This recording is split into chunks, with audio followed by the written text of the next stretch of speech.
Today on Lockdown Red Wings, we're going to recap the 3-0 loss to the Toronto Maple Leafs, and we're going to talk about a little bit of hypothetical situation for the Red Wings going forward.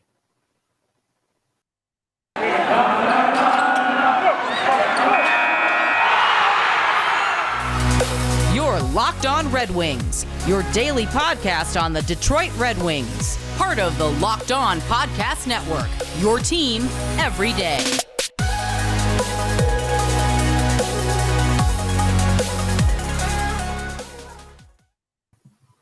Welcome back to the Lockdown Red Wings podcast. We are your hosts, Brian Fisher and Scotty Bentley. Scotty is also host over at Locked On Tigers, and he's really looking forward to recording his Tigers post-game recap after this one.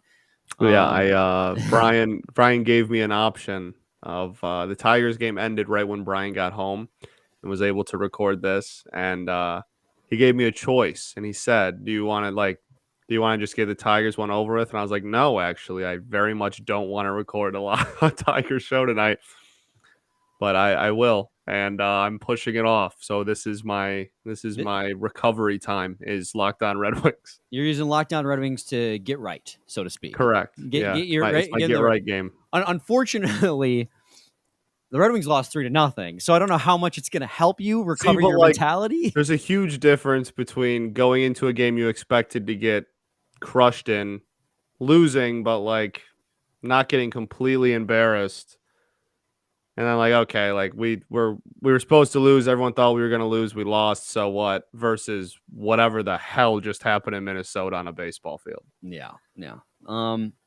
Like you said, the Red Wings went into Toronto. You should never.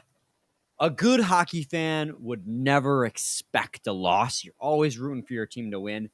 But I think you and I, Scotties, are a little bit of realists. And the last 3 times these two teams have played, I mean, it's a team that's a lottery team versus a team that's a Stanley Cup contender. And the last 3 times have been, you got shelled. The 10-7 and the 7-4 were at least competitive. I will say, yeah, they were competitive the last 3. A 5-4 loss, a 7-4 loss, and a 10-7 loss. But your defense couldn't stop the Toronto Maple Leafs from scoring. The Red Wings, to their credit, did hold the Maple Leafs to 1 goal through the first 2 periods. But unfortunately, they couldn't get any offense sparked. And Alex Nedeljkovic, to his credit, did everything in his power to give this team an opportunity to win. He had a .917 save percentage in this game. He made 33 of 36 saves. He looked good. He made the saves he was supposed to. But, when you're going up against Auston Matthews, who I do want to spend some time talking about a little bit later, I'm not tore up about this loss because, unfortunately, the realistic side of me goes into this game thinking this is going to be a loss, and I'm going, okay, well, at the very least, it'll help our playoff odds. Yeah, for sure. And I was very fine with Ned's performance, as you said. I completely agree with all that. Even after, we let up a little bit there. Not that he let up a little bit, but it was looking like early it might have been a goalie duel, and then, let 3 in, whatever. 3 is not we can't win this game now goal total. You know what I'm saying? That's a very reasonable performance by a goalie, I would say, So, I was fine with Ned. I thought he actually looked pretty good, so I completely agree. I think that this game afterwards, like I said at the beginning, man, it was okay. Honestly, the most upsetting thing throughout the whole thing to me was giving up 60. I just didn't want to give up 60. Really badly I didn't, and we did. So, that was the most frustrating part for me. The loss, it's the second to last game of the season, and we're, have one of the 8 worst records in the NHL, and we're playing a team that has one of the best rosters and best point totals in the NHL. I'm not losing sleep over losing. I'm not losing sleep over getting shut out anymore. I'm not getting upset over losses, period, really, to anybody. And that really the only thing that made me upset was the fact that we gave up 60. Man, I don't honestly. I'm not even upset that the Red Wings gave up goal number 60. That's just Auston Matthews being incredibly, just an absolute beast. I just don't even really have anything positive to say about this team. There was nobody on this team that really brought a positive impact in this game. I mean, actually, there is one player that if you look at expected goals for percentage was above 50%. And I want you to guess at that player. One player who is above 50? In quality shot attempts taken versus quality shot attempts given up in this game. I'm going to go with Michael Rasmussen. It was not Michael Rasmussen. Think lower on your list. Sam of mental Gagne. list. Nope, lower. Adam Ernie. Go all the way to the bottom.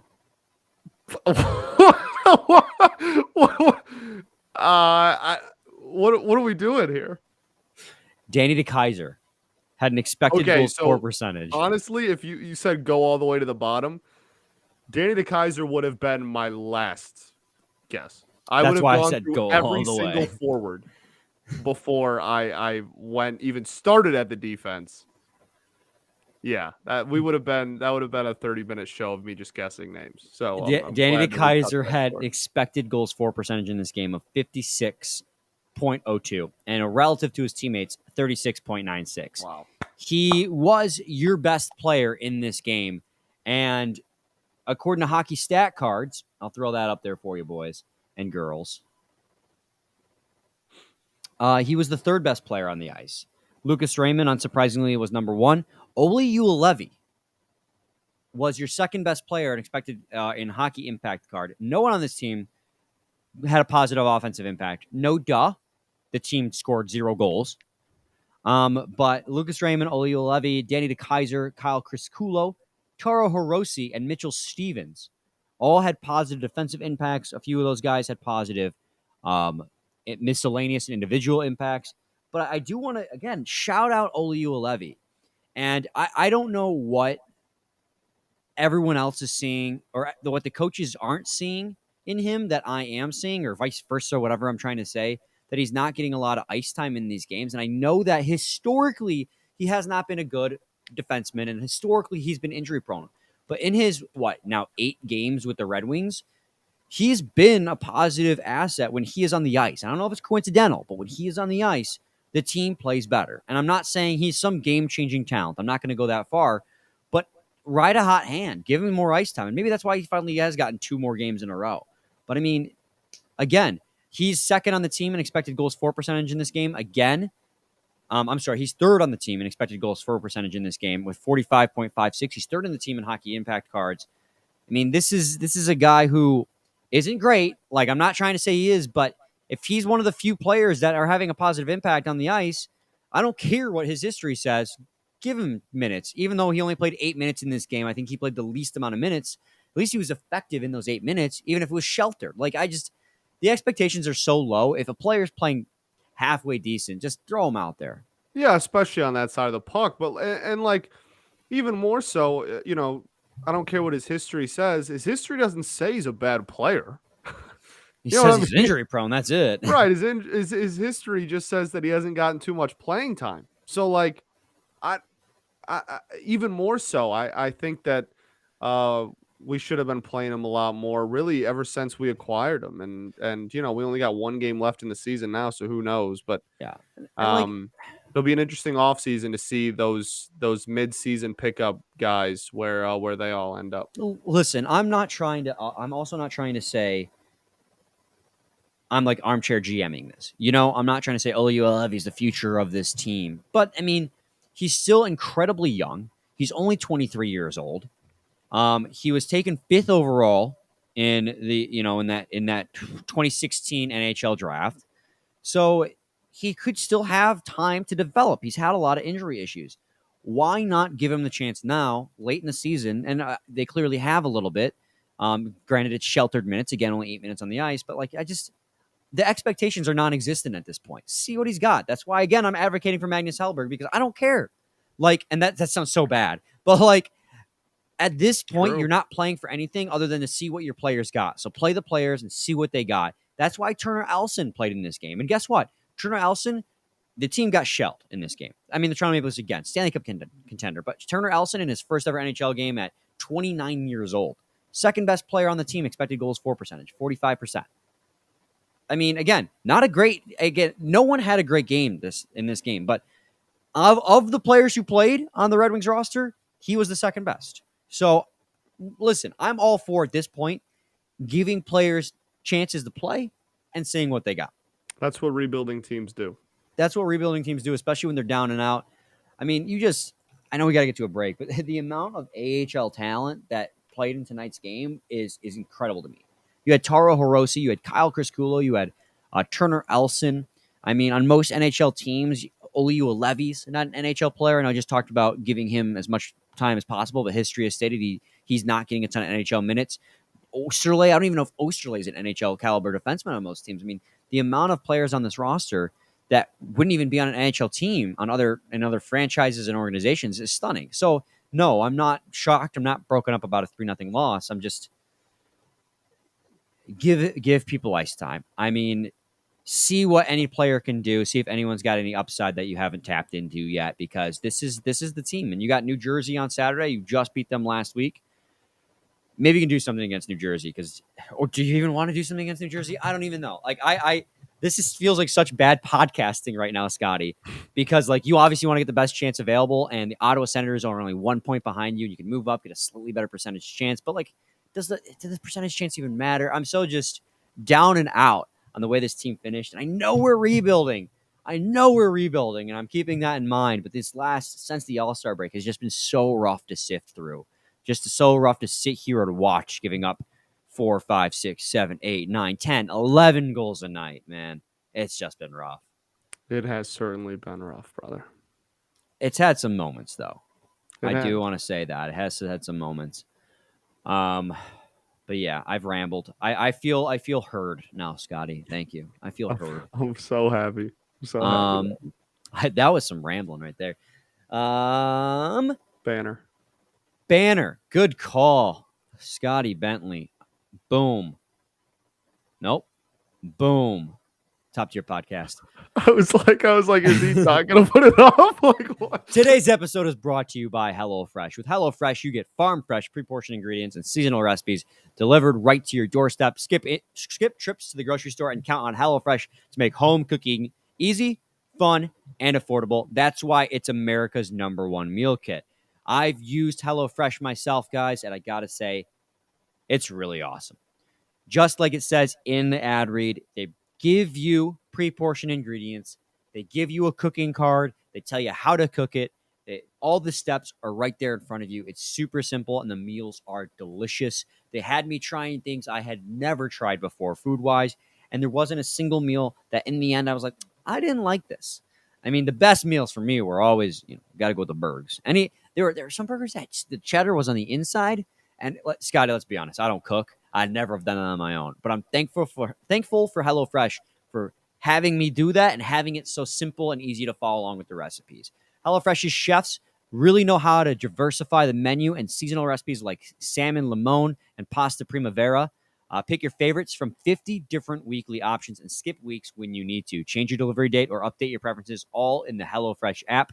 Customize your favorite dishes with their new Hello Custom offerings by swapping out one protein or side for another, upgrading for a more luxe experience, or even adding protein to a veggie meal. That means more choices, more variety, and more meals truly tailored for you. So go to HelloFresh.com and /LockedOn16 and use code LockedOn16 for up to 16 free meals and 3 free gifts. Segment 2, Locked On Red Wings podcast. I kind of rambled there at the end. I guess the nail in the coffin to my point, I will say, is I understand it's a rebuilding year, and there's a lot of injuries that go on that have really neutered this offense. But I feel like that doesn't mean I still can't get frustrated when the team plays poor, even if they're playing a team that is out caliber. I don't know. I feel like I'm contradicting myself now, because at the start I was like, I don't really care. But obviously I do feel very frustrated, right? Like, I feel like I worked myself up there in the first segment. I mean, yeah.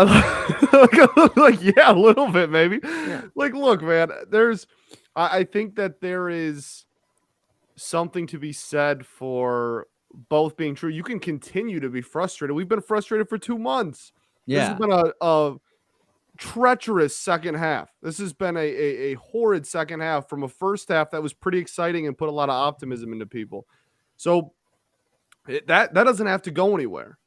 But you can also have the vision Yeah, to that's see really. that, like, hey, you know, what else were we really expecting I mean, at this that's point in the really season? it. Like, I mean, there are two sides inside. Like, there's two people inside me, Scotty. I mean, there's a logical rationale person that's like, okay, that every loss is helping us get closer to a possibility of getting Shane right. And I knew logically they were going to probably lose to a much better team in Toronto. But the emotional side of me still wants to see this team go out and have the heart to compete every night. And I'm not saying they weren't trying. I mean, they're neutered for talent, but to watch them get shelled 3-0 by the Toronto Maple Leafs and lose 3-0 by the Toronto Maple Leafs again, or not 3-0 to the Toronto Maple Leafs again, but losing to the Toronto Maple Leafs for the fourth and final time this season. Like, yeah, the emotional side of me does feel frustrated. Like, there can be that separation. I think you succinctly put it there for me, because I was struggling internally of how to, like, You know really why? verbal, because he's a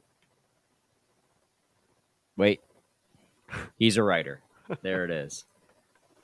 Now I feel like my thoughts are in order. So thank you, Scotty. Of course, brother. You are my rock. Of course. I do want to touch on Auston Matthews. I know he's a Toronto Maple Leaf and he's, the enemy.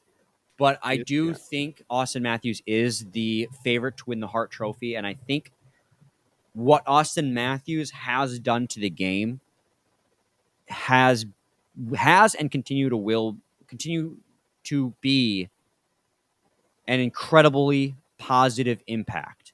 I mean, the guy is the first player in the NHL since 2011, 2012, since Steven Stamkos, to score 60 goals in a season.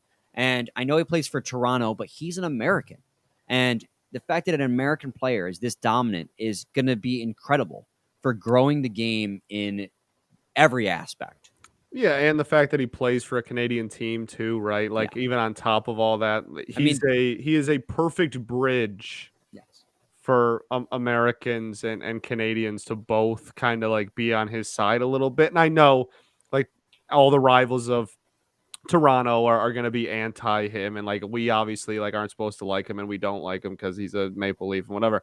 But like, as far as growing the game, like you said, as far as his marketability, I think he is at this point the most marketable player in the entire NHL. I mean, you talk about guys like Crosby's still doing Crosby things and such, but he's kind of a been here, like, done that, and I'm not really sure how much marketable firepower he has left in him unless Pittsburgh goes on another cup run.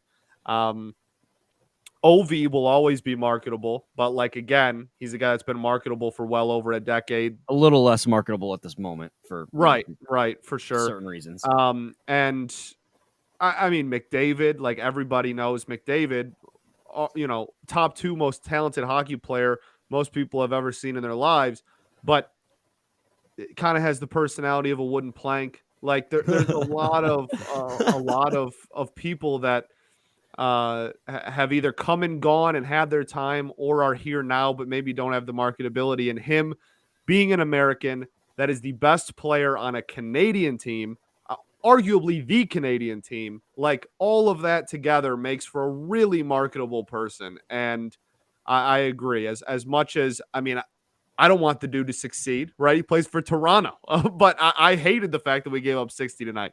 But objectively, it's definitely damn good for the game of hockey. Well, like, you're 100% spot on with everything you just said. Obviously, him playing for Toronto of all teams, I mean, that is the biggest hockey city in the NHL. I mean, when you think of hockey, you think of the Toronto Maple Leafs. Like, that is unfortunately what hockey has come to. I understand that you're the biggest hockey media market in the world, and I can admit that. And the fact that Auston Matthews, the most prolific goal scorer this league has seen since Ovi got drafted.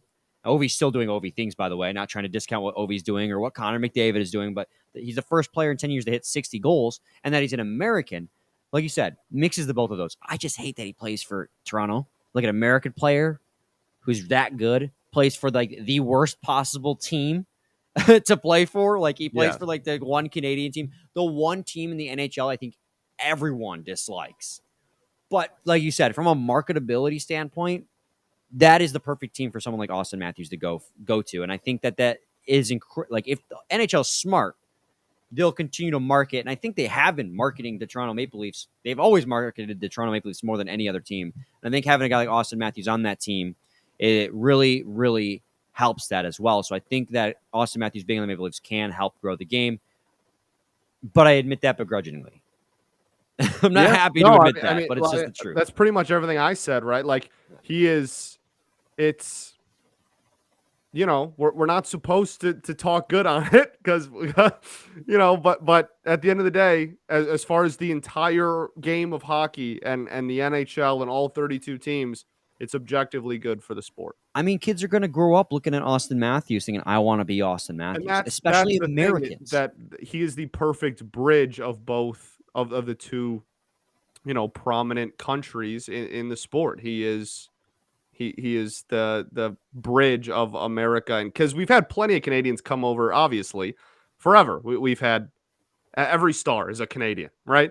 So the fact that we have the best player, at least the best goal scorer, the most widely known player on like I said, the Canadian team being American is a big deal, and it's definitely good for the game of hockey.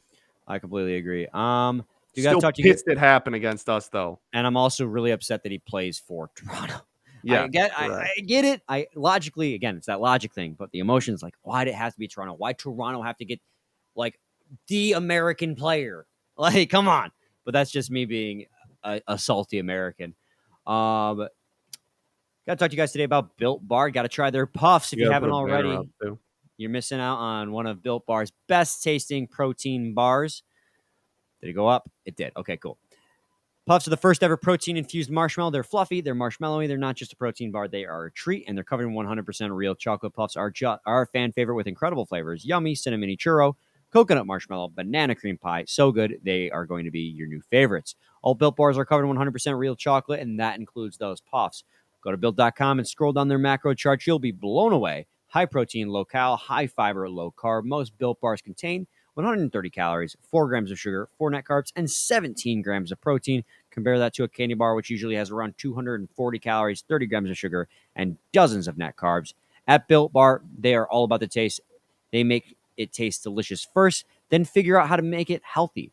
And I don't know how, but they pull it off every time. So go to Built.com, use promo code LOCKED15, and get 15% off your order. Use promo code LOCKED15 for 15% off at Built.com.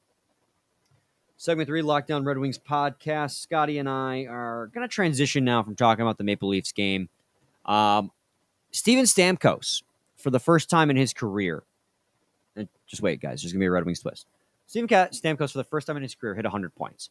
Steven Stamkos is one of those guys who has always been considered like an elite level player, but he himself has always been hampered with injuries and never has been able to really reach that pinnacle, that summit he's been capable of until this year. So my question for you, Scotty, is there a player currently on the Detroit Red Wings that you could see hitting that 100-point total at some point in their career? And if there's not, do you think we will see one in the near future on the roster? I mean, I do. I think this is. I don't want to give like a kind of answer, but I do think that we do have a person on the roster that is capable of it. But I also don't think that they are capable of it with the roster constructed in the current way. I fully believe that Dylan Larkin could hit 100 points in a season, but I don't believe that he could do it with not even the names on the back of the jerseys, but just the level of talent. Whatever you think, rated out of 100 for all I care. Whatever you think the talent level is of the Detroit Red Wings, okay? Use their Chell 22 overall. I don't care. That number, if it's at that number, no matter whose names are on the back of the jerseys, if it stays at the number it's at this year, he's never capable of getting it. but he's a dynamic playmaker and such a good skater that I do fully believe that if we were to raise that number and he was still as prominent of a role as he is right now, that Dylan Larkin absolutely could hit 100 points. I mean, what I he hope had? that made sense. No, it makes perfect sense. Dylan Larkin with this roster was damn near a point per game. He had 69 points in 71 games played this season. Nice. Yeah. You didn't say I know you didn't say it on the episode where we talked about his injury because it was just like not the right time. Yeah. So I'm proud of you for waiting until Thanks, just man. now. But yeah, he had 69 points in 71 games played. He got injured after the All-Star break. His production did dip a little bit, but not to like he was terrible numbers. If he was healthy through the whole season, man, he would have been an above point per game player. He might have been touching almost 90 points this season. Almost 90 points is what I totally would think with this level of talent around him. And truly elite players don't need to rely on the talent around them to produce, but there are so few truly elite players in this league that can do it on their own. I mean, you're looking at guys like Connor McDavid and Auston Matthews, Alexander Ovechkin. Those three, Sidney Crosby, those I'll say 4 players in the NHL that can do it on their own. Your other 100-point players need to have the help around them to get to that number. And I think that Dylan Larkin, if he can just get a full season healthy, and I know it's not his fault. I'm not going to put the blame on him. It's hockey. This kind of things happen. Like I know I've used the term injury prone, in this very show, but what even is injury prone? It's players who have gotten unlucky, players who have gotten themselves into positions where they're vulnerable. I mean, there is some ways you players can mitigate that to get themselves out of vulnerable positions, but in the end, getting hurt is just bad luck in a lot of cases.